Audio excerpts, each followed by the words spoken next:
আকাশে বৃষ্টি আসুক, গাছেরা উঠুক কেঁপে ঝড়ে, সেই ঝড় একটু উঠুক তোমার মনের ঘরে। বহুদিন এমন কথা বলার ছুটি পাইনি যেন, সত্যি তাই। প্রকৃতিতে বৃষ্টি আসে, ঝড় ওঠে, গ্রীষ্মের দাবদাহে শ্রান্ত পরিশ্রান্ত প্রকৃতি বৃষ্টিতে ভিজে কেমন মনোরম পরিতৃপ্ত হয়।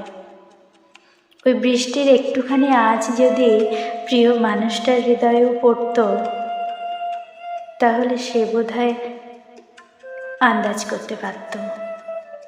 ওই ঝড়ের একটা দমকা হাওয়া যদি প্রিয় মানুষটার হৃদয়ের কোনো এক কোণায় লাগত, তাহলে সেও বোধহয় প্রেমে পড়ত। নমস্কার সবাইকে, কেমন আছেন সবাই? আশা করি সবাই ভালো আছেন। ভগবানের আশীর্বাদে, আপনাদের ভালোবাসায় আমিও কম বেশি করে ভালো আছি। কাব্য কেয়ার ভিডিওর নতুন ব্লগে আপনাদের আবার স্বাগত জানাই। আজ বিকেল সময় থেকে বেশ বৃষ্টি হচ্ছে। শহরের জীবন পেরিয়ে কিছুদিনের অবকাশে আমরা এসেছি মায়ের কাছে। আমার মা গাছ লাগাতে খুব পছন্দ করে, জানেন। এই যে ভিডিওতে আপনারা গাছগুলো দেখছেন, সব মায়ের নিবিড় ছোঁয়ায়, নিপুণতায়, দেশের মৃত্তিকায় গড়ে তোলা এক একটা চারা গাছ। এই যে গাছগুলো দেখছেন, এগুলো সব লঙ্কা চারা। দেখুন লঙ্কা ফলেছে কেমন। এগুলোকে আমরা বোম্বাই লঙ্কা বলি দেশীয় ভাষায়।